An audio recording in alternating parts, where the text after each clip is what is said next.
Al-Khidmat foundation Pakistan, کوئی تعبیر ادھوری نہ رہے۔ مرحبا مرحبا مرحبا مرحبا مرحبا مرحبا مرحبا مرحبا۔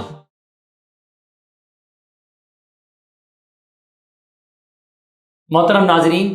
یہ قیامت کا منظر ہوگا۔ حضرت عائشہ صدیقہ فرماتی ہیں، یا رسول اللہ صلی اللہ علیہ وآلہ وسلم، قیامت کے روز کیا آپ بھی ہمیں نہیں یاد رکھیں گے؟ کوئی کسی کو یاد نہیں کرے گا؟ حضور نے فرمایا، عائشہ 3 موقع ایسے ہوں گے کوئی کسی کو یاد نہیں کر سکے گا، کوئی کسی کے بارے میں فکر مند نہیں ہوگا، سب کو اپنی پڑی ہوگی، میں بھی تمہیں یاد نہیں کر سکوں گا۔ پہلا موقع ہوگا جب نامہ اعمال تولے جا رہے ہوں گے، سب کو فکر ہوگی کہ میرے اعمال پورے ہو جائیں، ادھر بھاگے گا ادھر بھاگے گا، ہلکان ہوگا، ایک نیکی مل جائے ایک۔ اسی طریقے سے جب نامہ اعمال تقسیم ہو رہے ہوں گے، کوئی کسی کا رزلٹ نہیں سنے گا، اس دن سب کو یہ فکر ہوگی، فَأَمَّا مَنْ أُوتِيَ كِتَابَهُ بِيَمِينِهِ، جس کا نامہ اعمال دائیں ہاتھ میں مل گیا، فَيَقُولُ هَاؤُمُ اقْرَءُوا كِتَابِيَهْ، وہ دکھائے گا پڑھو میرا نامہ اعمال۔ اور وَأَمَّا مَنْ أُوتِيَ كِتَابَهُ بِشِمَالِهِ، جس کا نامہ اعمال پیچھے سے الٹے ہاتھ میں دے دیا گیا، بائیں ہاتھ میں دے دیا گیا، فَيَقُولُ، کیا کہے گا، یا لیتنی، مارا گیا لم اوتا کتابی، آج رزلٹ نہیں دیا جاتا، آج نتیجہ نہیں دکھایا جاتا، ولم ادری ما حسابی، آج مجھے میرا حساب نہیں پتہ لگتا کہ میں نے زندگی میں کیا کیا۔ کتاب زندگی کھل کر سامنے آ جائے گی، لا یغادر صغیرۃ ولا کبیرۃ الا احصاها، کوئی چیز ایسی نہیں ہوگی انسانی زندگی کی جو چھپی رہ گئی ہو۔ یہ کرامن کاتبین اور یہ فرشتوں کے نظام کے ذریعے ہر چیز محفوظ ہو جائے گی۔ اس طرح کیمرے سے میں اور آپ مجھے دیکھ رہے ہیں، میں ریکارڈ ہو رہا ہوں، بالکل اس طریقے سے پوری زندگی ریکارڈ ہو جائے گی، اور اللہ رب العالمین کے دربار کے اندر، اس حشر کے میدان کے اندر ساری انسانیت کے سامنے میرا اور آپ کا کیا دھرا کچا چٹا کھول دیا جائے گا۔ اللہ تعالی ہمارے عیوب پہ پردہ فرمائے۔ یہ ہے وہ قیامت، یہ ہے وہ حشر کا میدان۔ حضور فرما رہے ہیں، عائشہ میں بھی تمہارے کام نہیں آؤں گا۔ تیسرا موقع وہ ہوگا جب پولیس صراط سے گزرنے کا مرحلہ ہوگا، بال سے زیادہ باریک، تلوار کی دھار سے زیادہ تیز، نیچے جہنم سامنے جنت، اس سے گزر کر جانا ہے۔ جو اس کو اللہ تعالیٰ نے ایمان دیا ہوگا، اس کا نور، ایمان کا نور، ربنا اتمم لنا نورنا، یہ ہمارا نور اگر اس دن مکمل ہو گیا تو اس نور کی روشنی کے اندر ہم جنت، پورے صراط پار کر کے جنت کو پا سکیں گے۔ یہ ہے آخرت کی زندگی، جس سے ڈرایا جا رہا ہے، جس کی طرف متوجہ کیا جا رہا ہے، جس کو حاصل کرنے کی دوڑ دھوپ کی جا رہی ہے، جس کی قیامت کی، اس کے آنے کی شدت کی کا احساس دلایا جا رہا ہے کہ اس سے پہلے سمجھ جاؤ۔ اور دنیا کے اندر اگر آنکھ بند ہو گئی قیامت سے پہلے تو اس وقت ہماری قیامت شروع ہو جائے گی۔ فرمایا جا رہا ہے، ان اللہ خبیر بما تعملون، اللہ تعالیٰ ہمارے سارے اعمال سے باخبر ہے جو کچھ ہم کر رہے ہیں۔ ولا تکونوا کالذین نسوا اللہ فانساہم انفسہم،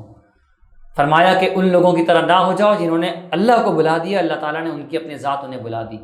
یہ بڑا اہم پیغام ہے جو یہ قرآن مجید کی آیات دے رہی ہیں کہ دنیا کے اندر جن لوگوں نے دنیا کا مال، دنیا کی شہرت، دنیا کی عزت، اس سب کو حاصل کرنا، کیریئر، بزنس، یہ حاصل کرنے کے پیچھے دوڑ دھوپ لگ گئے،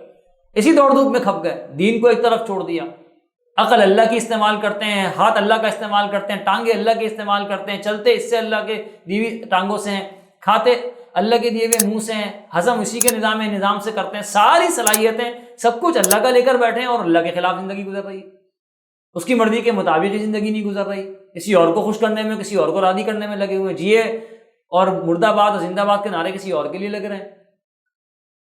کسی اور کے پیچھے، کسی اور کے نقش قدم پر چلا جا رہا ہے۔ تو جو اللہ کو دنیا کے اندر بلا دے گا، اللہ نے، انسانی تاریخ اس پر شاہد ہے، فرعون نے بلایا، اللہ نے بلا دیا، غرقاب کر دیا، نمرود نے بلایا، اللہ نے غرقاب کر دیا، تباہ و برباد کر دیا، قوموں کو تباہ و برباد کر دیا، پوری بستیوں کی بستیاں الٹ دی گئیں۔ قرآن مجید ہمیں متوجہ کر رہا ہے۔ ابو جہل، جس کے نام سے میں اور آپ واقف ہیں، عمر بن ہشام بڑا حکمت والا سمجھا جاتا تھا، رسول اللہ صلی اللہ علیہ وآلہ وسلم کا دشمن، اسلام کا دشمن بنا۔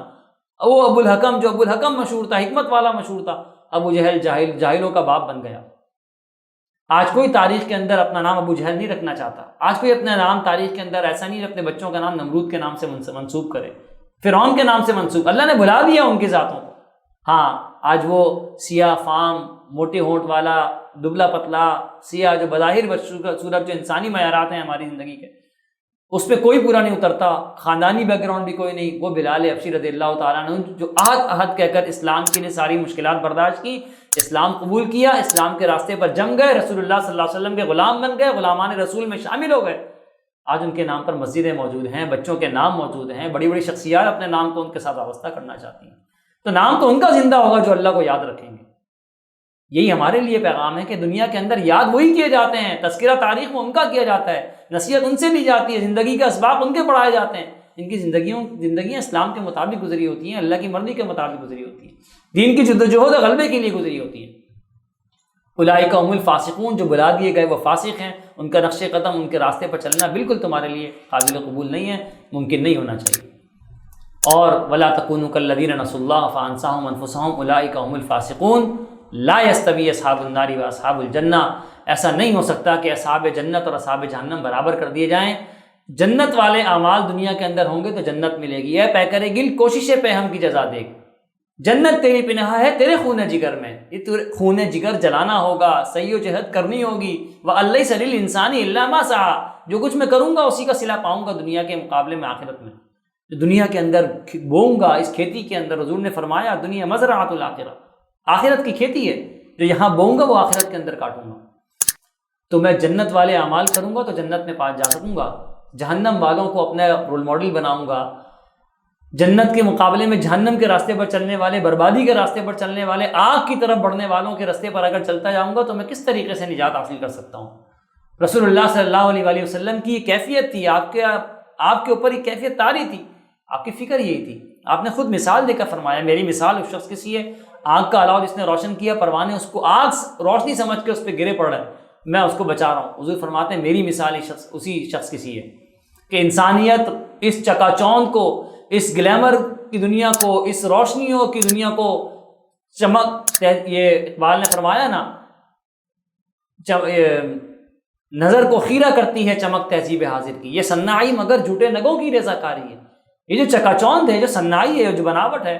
اس کی طرف پوری انسانیت کھینچی چلی جا رہی ہے، یہ جھوٹے نگوں کی رضا کاری ہے، جہنم کی آگ ہے۔ حضور نے فرمایا ہے جہنم کی آگ کی طرف جا رہے ہیں، میں کمر سے پکڑ پکڑ کے ان کو بچا رہا ہوں۔ قرآن بیان فرما رہا ہے فَلَعَلَّكَ بَاخِعٌ نَفْسَكَ أَلَّا يَكُونُوا مُؤْمِنِينَ، اپنے آپ کو آپ اس غم میں ہلاک کر ڈالیں گے کہ یہ ایمان نہیں لے کر آتے۔ قرآن مجید کی یہ آیات جو میں نے آپ کے سامنے تلاوت کی، آگے جو آیات آئی ہیں وہ قرآن مجید کے ہی بارے میں آئی ہیں کہ ہم نے اگر یہ قرآن کسی پہاڑ پر کسی کے اوپر نازل کر دیا ہوتا پہاڑ پر تو یہ رضا رضا ہو جاتا ہے۔ یہ قرآن کی خشیت اور اس کے دباؤ اور اس کے وزن کے بدولت اور اللہ کے ذکر کے بدولت یہ پہاڑ رضا رضا ہو جاتے ہیں۔ اور یہ قرآن ہم نے نازل کیا اور ہم یہ مثالیں پیش کرتے ہیں تمہارے سامنے کہ دیکھو اس قرآن کے ساتھ جڑ جاؤ، یہ بڑی بھاری کلام ہے جو تمہیں عطا کر دیا گیا ہے، انسانیت کو سیدھے راستے پر لانے کا پیغام ہے، ہم نے تمہارے ساتھ کر دیا، اور ایک اللہ رب العالمین کی بندگی کے اندر آ جاؤ۔ دنیا اور آخرت کے زندگی کا جو موازنہ قرآن مجید کے اندر اللہ رب العالمین نے کیا، رسول اللہ صلی اللہ علیہ وسلم نے اپنی احادیث کے اندر ہمیں بیان فرمایا، یہ ہمیں متوجہ کرتی ہیں کہ ہم اصحاب جنت کے طریقے کے مطابق زندگی گزارنا چاہتے ہیں، دنیا کی لذات کے ساتھ ساتھ آخرت کے مزے، یہ ممکن نہیں ہو سکتا۔ ہمیں اپنی زندگی کی ترجیحات میں دین کو سر فہرست رکھنا ہوگا، تو دنیا کے ساتھ معاملہ کیسے کیا جائے؟ سوال یہ پیدا ہوتا ہے، دنیا کے ساتھ معاملہ ایسا کیا جائے، اللہ تعالیٰ نے اس دنیا کے اندر میرا اور آپ کا جو مقدر رکھا ہے، جو میرے لیے طے کر دیا گیا ہے، اس کے بارے میں فکر مند نہ ہوا جائے۔ یہ ہر جمعے کو خطبے کے اندر آپ حدیث سنتے ہیں، الا وان نفسا لن تموت حتى تستكمل رزقها، آگاہ رہو، خبردار رہو، تم میں سے کسی شخص کو موت نہیں آئے گی جب تک اپنا لکھا ہوا رزق نہ پالے۔ تو جب یہ ایمان میرا اس پر موجود ہے کہ لکھا ہوا رزق رب کی طرف سے طے شدہ ہے اور وہ ختم ہوئے بغیر دنیا سے میں ختم نہیں ہو سکتا، تو فکر اس کی ہونی چاہیے کہ میں رزق کی فکر نہ کروں بلکہ اس دین کی فکر کروں جو دین جس کا کام میرے حوالے کیا گیا ہے۔ ہمارے حوالے یہ کام نہیں کیا گیا کہ معاش کماؤ، کہ تم کماؤ گے تو تمہارے پاس پیسہ آئے گا، یا تم اتنا کماؤ محنت کرو گے تو اتنا آئے گا، اور اتنی دوڑ دھوپ کرو گے تو اتنا آئے گا۔ اس کا ذمہ اللہ نے لے لیا ہے، وہ طے کر دیا ہے۔ ہاں، اللہ نے اس بات کا یہ کام ہمارے سپرد ضرور کیا ہے کہ دین کا ابلاغ اور دین کا پھیلاؤ اور لوگوں کو دین کی طرف لانا، رب کی بندگی، انسانیت کو اللہ کی بندگی کی طرف لے کر آنے کی ذمہ داری ہمارے اوپر عائد ہوتی ہے، ہم سب پر عائد ہوتی ہے۔ اس کام کو چھوڑ کر اگر میں دنیا سمیٹنے میں لگ جاؤں گا، حضور نے فرمایا، بڑی پیاری حدیث آپ نے فرمایا، جو شخص آخرت کو چھوڑ کر دنیا کے کاموں میں لگ جاتا ہے، اللہ رب العالمین اس کے بنے ہوئے کاموں کو بگاڑ دیتے ہیں۔ یہ تو ہوتا ہے، ہم دیکھتے ہیں کہ ہمارے بہت سارے کام جو لوگ دنیا کی دوڑ دھوپ میں لگ جاتے ہیں، تو یہاں نقصان، تو یہاں مسئلہ، تو یہاں سے مسئلہ، تو اس کے ساتھ اس مسئلے میں الجھ گئے، تو اس مسئلے سے نکلے تو اس مسئلے میں الجھ گئے۔ پھر فرمایا کہ میں اس کے اوپر محتاجی مسلط کر دیتے ہیں اللہ تعالیٰ، سب کچھ ہوتا ہے اس کے بعد، لیکن وہ لوگوں سے مانگ رہا ہوتا ہے، اس سے قرضہ تو اس سے قرضہ، کیونکہ وہ دنیا کے کاموں میں لگ جاتا ہے، کبھی کوئی مسئلہ آتا ہے پھر پیسوں کی ضرورت پڑ جاتی ہے۔ جو آخرت کو چھوڑ کے دنیا کی فکر میں لگ رہا ہے اللہ تعالیٰ اس کے اوپر محتاجی مسلط کر رہے ہیں۔ نبی کریم صلی اللہ علیہ وسلم فرماتے ہیں کہ جو دنیا کی فکر میں لگ جاتا ہے اللہ تعالیٰ اس کے بنے ہوئے کام بگاڑ دیتے ہیں اور اس کے اوپر محتاجی مسلط کر دیتے ہیں، اور دنیا اس کو اتنی ملتی جتنا اس کے مقدر میں لکھی جاتی ہے، اس سے زیادہ نہیں لے پاتا وہ، ساری دوڑ دھوپ کے نتیجے میں۔ اس کے مقابلے میں جو شخص دنیا چھوڑ کے آخرت کی فکر میں لگا رہتا ہے، دین کے کاموں میں لگا رہتا ہے، اللہ تعالیٰ فرماتے ہیں، اللہ کے نبی نے فرمایا کہ اللہ تعالیٰ اس کے